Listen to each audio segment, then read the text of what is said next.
In today's lesson, I'm going to teach you about how to read music and play at the same time. We're going to start out by giving beginners a solid foundation of note reading and hand coordination. Here we have two staffs, a treble staff and a bass staff.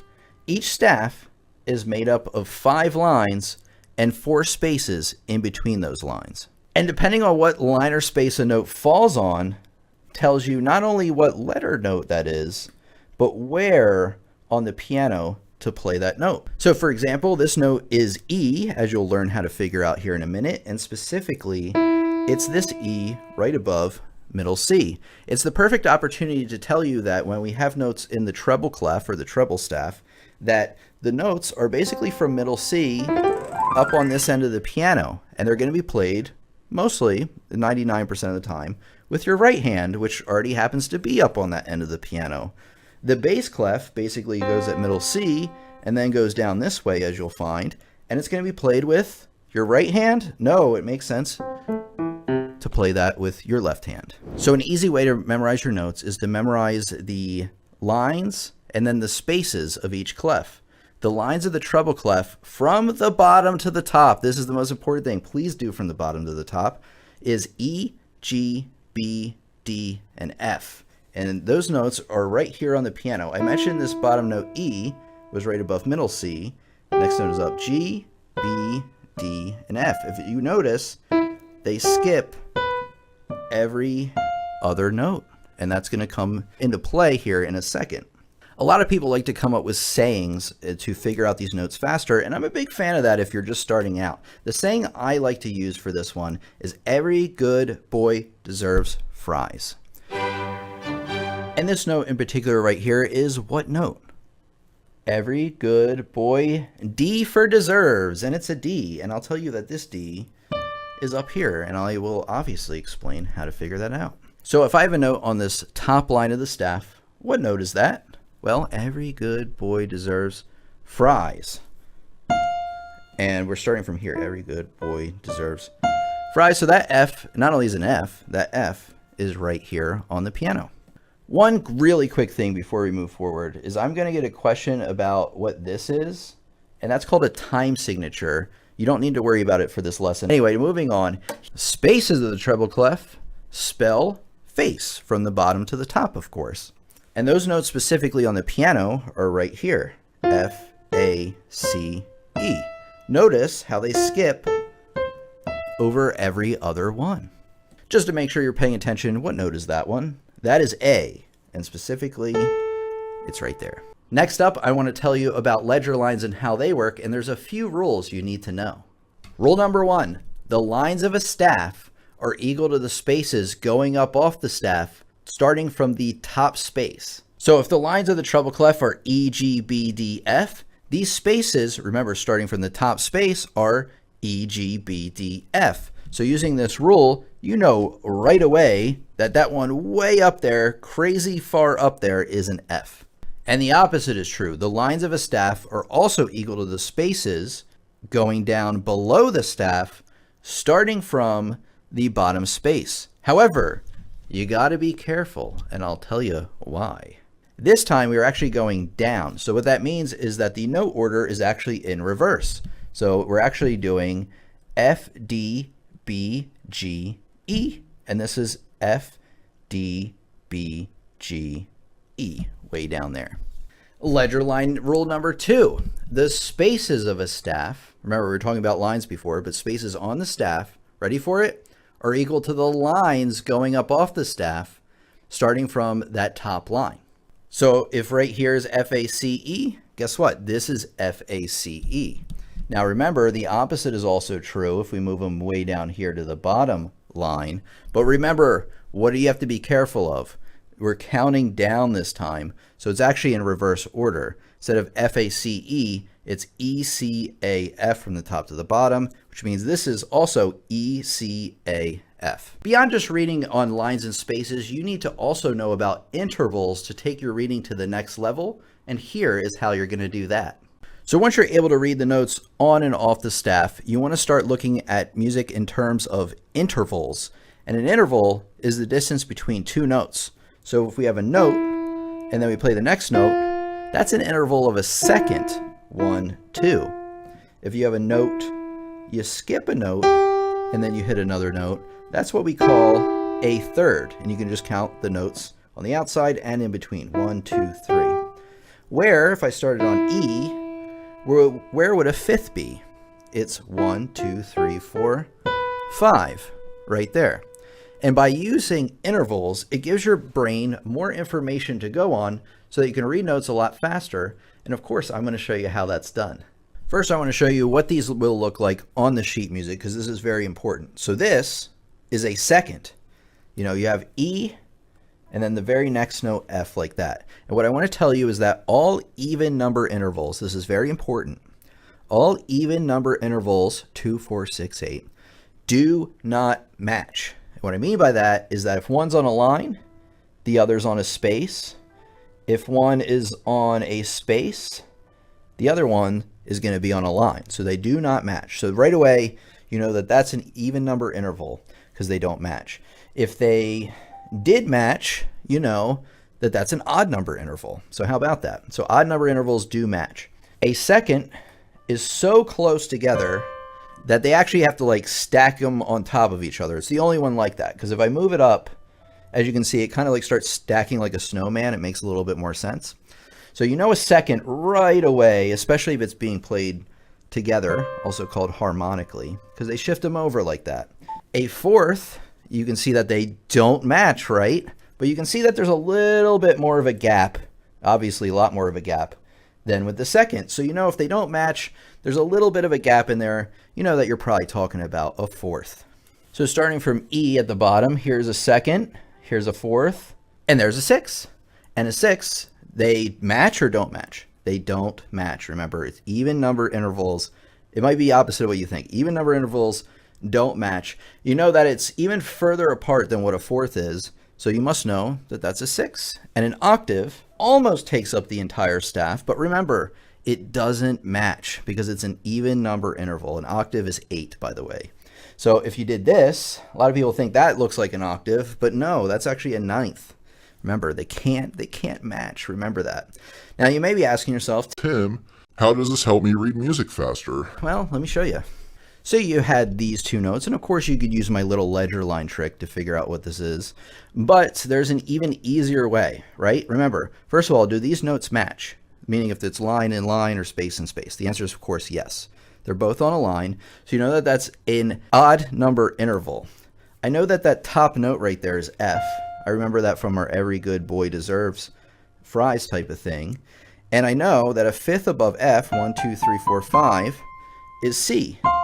And by the way, an easy way to play a fifth almost anywhere, this works pretty much for everybody. You put your thumb on a note, you put your pinky, you like lay the rest of your fingers like that, you play your pinky naturally where it hits, and that should give you a fifth almost every time. But this helped me figure out what that top note was. Sorry, it was a C, because I knew that it was a fifth above F. The next thing you need to know with note reading before we can continue is chords. So you probably heard plenty of chords before. Chords are usually 3 or more notes being played at the same time. And if you play a note and you evenly stack some notes on top of it, that's a simple way to play a chord. Now here's where chords come into reading music. When it comes to reading music, your left hand is going to be playing a lot of chords, and it's important to be able to spot them from sight. And look, I spotted one right here because it was already circled. This happens to be a G major chord made up of the notes G, B, and D. And the point I want to make is you want to learn your chords, maybe with a chord chart or something like that, and memorize the spelling of the chords. And I don't mean C-H-O-R-D. What I mean is the 3 or 4 letters that make up the chord. Because if the chord has G, B, and D in it, it doesn't matter what order those 3 notes appear. If it has those 3 notes, it's going to be a G major chord. And because I've practiced my chords and I know them so well, I can spot that right away and be like, oh, G major chord. And then I don't have to go through and read each individual note, which would take forever. Another thing I want you to understand about chords is that they can appear in what we call root position, meaning that the chord name is on the bottom. So if they appear evenly stacked like a snowman, which we have here, that is a root position chord, and the name of the chord is the note on the bottom. So that's a C major chord. Again, C, E, G is the spelling of this chord, and it doesn't matter what, inversion or what order those chords, notes appear in, it's still a C major chord, but there is one difference.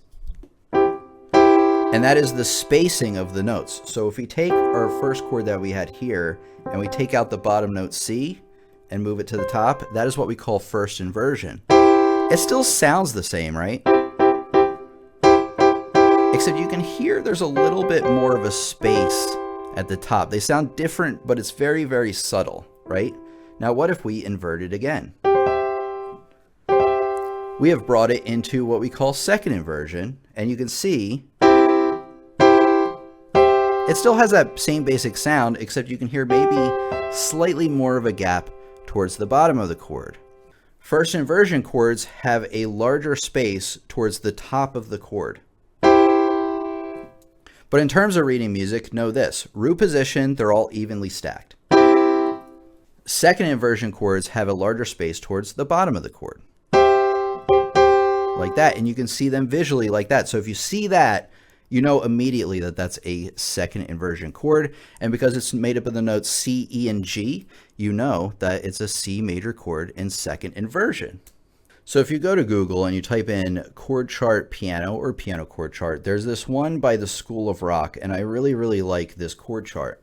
In this chart, you can see that they have all of the chords listed here, but they also have a graphical representation on the piano of the three notes that make up that chord. For example, A major is made up of the notes A, C sharp, E. So what I want you to do as homework is, once this lesson is done, go to the School of Rock page, look it up on Google, and I want you to see if you can memorize all of the major chords on the left side of this page here. And I want you to see if you can memorize them in about, an afternoon or so. So you want to learn A major, C major, D major, E major, F major, and G major. And I'll tell you right now, I actually have a little tip for you. White key major chords, meaning all three notes are white keys, are C major, F major, and G major. And you're going to see that on this chord chart here. And now there's three major chords with a sharp in the middle, and those are D, E, and A. So when I'm learning these chords, I always like to learn them based on common characteristics, and that way I can, I can just remember them a lot easier that way. Okay, we need to talk about some basic keyboard stuff and hand coordination, as I promised in the intro, right? Because we really need the reading portion plus the playing portion, and we need to master those separately before we can put them together. And here's what you need to know about the basics of playing on the piano. First, you need to understand that the musical alphabet goes from A, starting here, A, B, C, D, E, F, G, and that repeats. A, B, C, D, E, F, G, A, B, C, D, E, F, G. So no, there's no notes of H or Q's or I's. Anything past G just doesn't exist. It just repeats over and over again. Now you need to know the layout of the keyboard as well. Like, I knew that that was A. Well, how did I know it was A? Well, here's the way I do it. So the first thing I want you to do is find all of the C's on the piano. And it's very easy because C is always in it's the same place. And actually all of the notes are in the same place on the piano. So you find C, you find the group of two black keys. Notice how there's a pattern here, 2, 3, 2, 3. You find the group of two, you go one down into the left, and that is C. And C is in the same place everywhere on the piano. Like I said, D is in the middle of the groups of twos everywhere on the piano. E is to the right of that group of two. F is to the left of the group of three. So what I would do is I would memorize each of these notes based on their relation to the groups of 2 or 3 black keys. Now what a lot of students do, they'll memorize where C is and then count up there. So they'll be like, oh, I have this note here. So here's C, D, E, F. See, that just took so much longer. It's so much better to just go through and memorize where these are in relation to the 2 and the 3. Next thing you got to work on is getting your hands in position. A lot of the pieces you're going to play at first are going to be in what we call C position, and here's how you do that. You take your hand, so your left hand, or this is my right hand, actually. I need to relearn these, apparently. You take the leftmost finger in that hand right here, and you plop it on C. Remember, before the group of two black keys right there. And just lay your fingers there. Take your left hand, take the leftmost finger, pinky, and place it on C. So we're taking the leftmost finger and putting it on the position we want, which is C, right? If we were doing G, the leftmost fingers would be over G, and that would be called G position. And then if they were over F, that would be called B flat position? No, it would be called F position. So back to C position. You always want to be able to get your hands in position. And where I would first start with coordination is just playing a 5-finger scale, going up from C to G, and then back down. If you ever learn in a piano lesson book, that's what they teach you from the beginning. And you do the same thing with the left hand.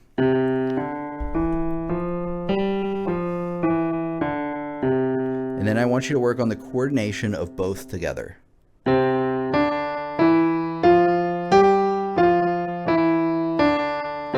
If you ever feel them get out of sync, what you need to do is slow it down. So that's a big tip I have for you. If you ever feel like things are falling apart underneath your fingers, please, please slow down. Okay, we worked a little bit on reading notes on the staff and what you need to work on and know about. And then we worked on some basic hand coordination things and what you need to know about. And guess what we're going to do now? We're going to just start to put these two ideas together, and here's where I want you to start. So I want you to go to musictheory.net, and I want you to click on exercises at the top. Next, go to note identification, and I want you to hit the gear at the top of the page. Now, when you're just starting out, you probably want to select the range to be the notes only on the staff, and that's how you do that with these little ups and downs arrows. So just make sure if you're just starting out that you're not selecting notes that are far beyond what you're able to understand, right? So we're going to start out with these treble clef ones, and we're just going to see how it goes. Now, the thing we need to do now is we need to figure out the letter name of this note. And you may remember the lines of the treble clef, or every good boy deserves fries. So that must be G, right? But now, here's the important thing.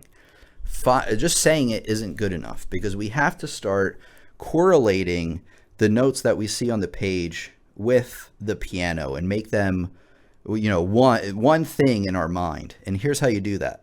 How I do this is I always look at where this note is in relation to middle C. And remember, on the treble clef, it's kind of strange. Middle C is in a ledger line all by itself below the staff, right? And we were talking about intervals too, right? So we have middle C, and then we have a line, and then this note is up on the next line. So if we have C, we go up a line, and we go up a line, we're actually skipping on the keyboard. So if you're going from line to line to line to line, it's like this. Here are the lines of the treble clef. And then if it goes space to space to space to space, it's like this. They still skip every other one.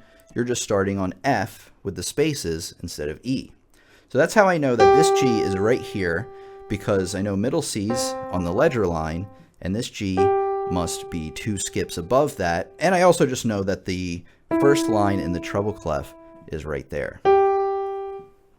So find it on the piano, hit the right note. What about this one? Well, every good boy, right? E, G, B. So that B must be right there. It's not terribly far away from middle C, but it also is a decent distance above as well. So hit B.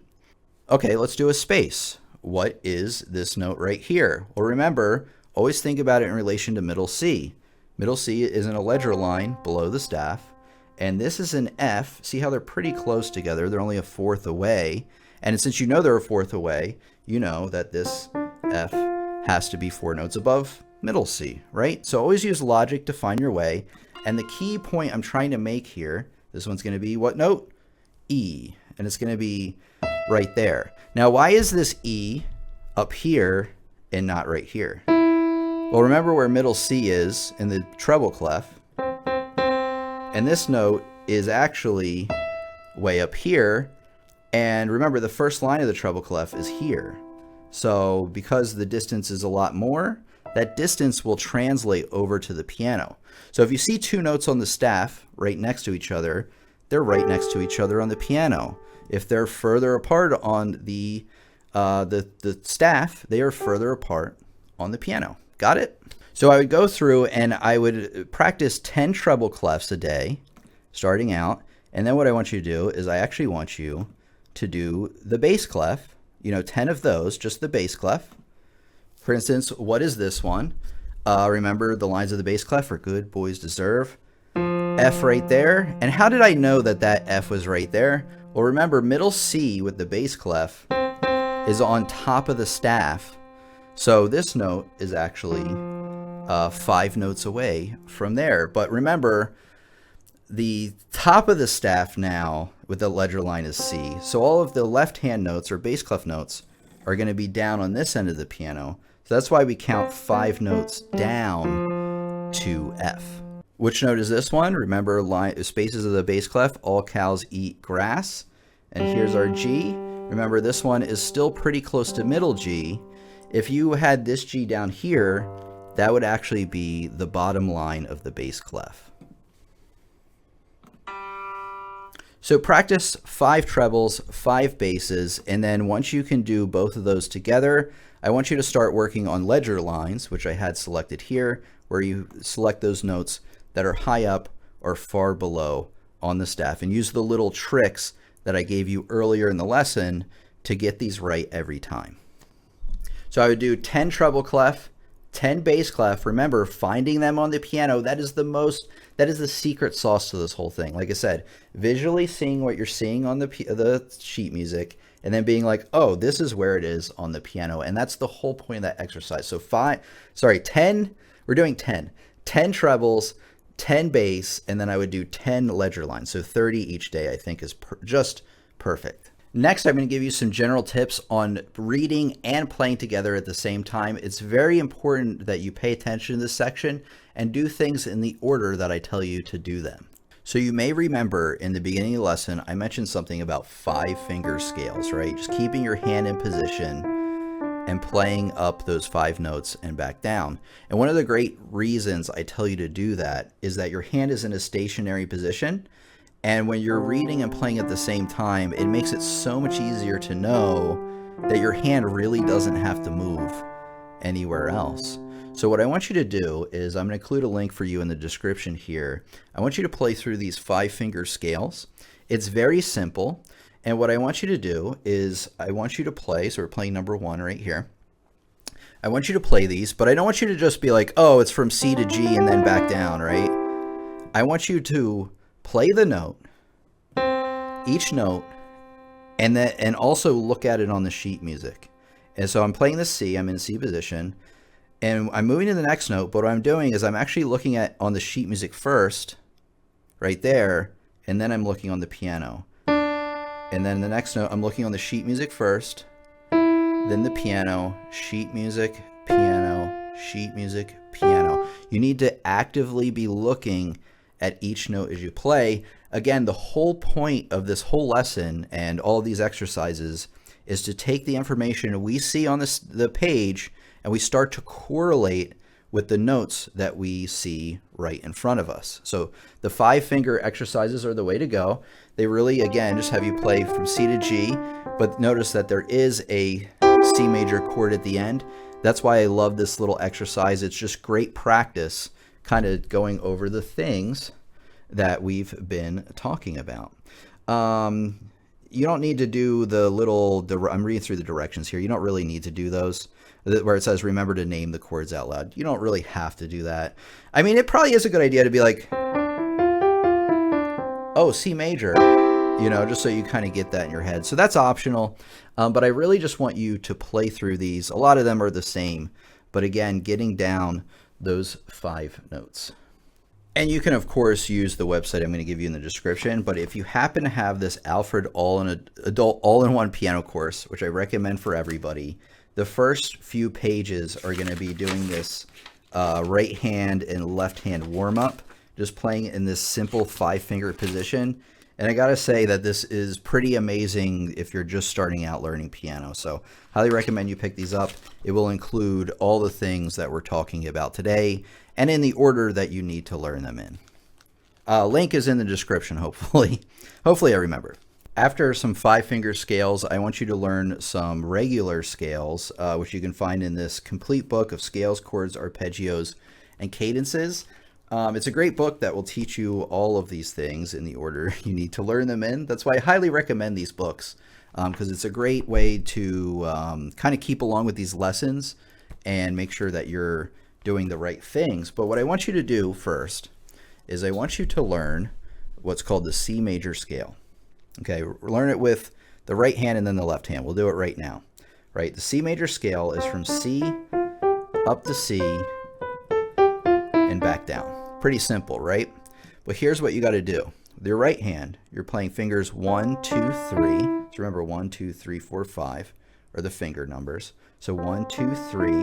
You're going to curl under finger number 1 to hit F with your thumb so that you have enough fingers to complete the scale. So 1, 2, 3, cross under, 1, 2, 3, 4, 5. Coming down, it's the opposite. 5, 4, 3, 2, 1, 3, 2, 1. And then left hand coming up. Remember, left hand, most fingers on C. 5, 4, 3, 2, 1, 3, 2, 1. And then going back is 1, 2, 3, 1, 2, 3, 4, 5. And it's just a step above the 5-finger scale because now you are starting to move into other positions. And this is a great way to get you accustomed to do that. The great thing too is it's great hand coordination because it introduces you to finger crossings. And when you play both hands together, those crossings hit at different times. So it can be kind of like a brain teaser at first, which is very good for your coordination and all of that. And then once again, remember, Alfred, if you want to pick up this book and learn all of them, which I do recommend.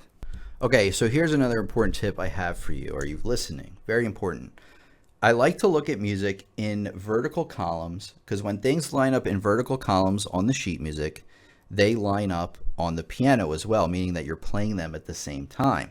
So when I'm looking at this, first of all, I'm always reading music from what, the top to the bottom? No, bottom to the top. So I always like to look at music like this, where I've drawn these little green arrows to tell you how things line up vertically. So right away, measure 1, I can see, oh, all these hit at once, right? Because they're all part of the same column. And then you have these jingle bells, these two notes, as being played by themselves as part of the melody, like this. And it makes perfect sense too, because you have whole notes in the left hand. You're just holding these over, so you hit these together and then those separately. So look at music in terms of vertical columns. If you are new to reading music, it's very helpful in knowing like, oh, do these hit together? Or maybe this one hits a little after this one. Lining up in vertical columns will show you the way. Okay, so say you've learned a few scales, you've learned the 5-finger, exercises, you know how to read basic music and things like that. Where do you go from here? Well, where I recommend you go from here is start to learn some nursery rhymes, like Jingle. I know Jingle Bells isn't really a nursery rhyme, but what I mean is like a very simple type of song where you really have like whole notes in one hand and quarter notes in the other. And you want to look for these songs. Because first of all, some of them you might know what they sound like, meaning that you'll know if you're hitting things wrong or not. But also, it's just very, very simple music to be able to start playing what we call, to start developing hand dexterity and coordination. There's actually a great resource for this. It's called makingmusicfun.net. You can find a lot of free piano sheet music here. There are some that are paid, but it's a great resource. So once we click on piano, it'll ask you a list of instruments. You click on piano, and look, there are actually a ton. Any of the ones that do not say premium next to them, you should be able to look and print out for free. And as you can see on the right-hand side here, there's a bunch of levels. You're probably going to want to start out with level 1. And I'll give you access to a bunch of great, easy pieces to play, like Happy Birthday.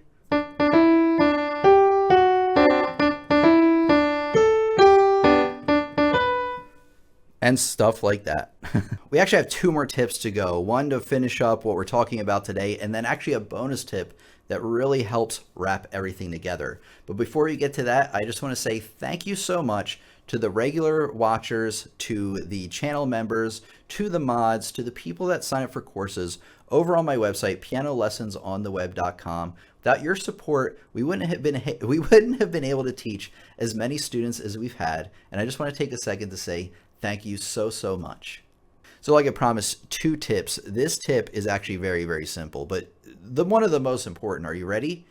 It is to play slow. Please don't try to play things at full speed right away. That is only going to set you up for failure, especially when you're first trying to get the coordination of reading and playing at the same time. The whole point of this lesson was to start to correlate, first of all, learn how to read music, learn the basics of playing, and then being able to start to associate those notes that we see on the page with where they are on the piano, which is a huge key to getting this right. So the tip is go slow, but there is a bonus tip. Are you ready for it? And that is, in this lesson, we covered a lot, right? We covered a lot of that basic note reading stuff on the staff, intervals, things like that, but we didn't really go into a granular level and really practice each one to master them. Well, guess what? I want you to watch this lesson right here, how to read music in one easy lesson. It's going to incorporate all the basic stuff, but we're going to go into it in a lot more depth in case you felt like maybe we moved a little bit fast in this one in that part, or maybe you just need more practice and a great review. Watch that video right here, and I'll see you next time.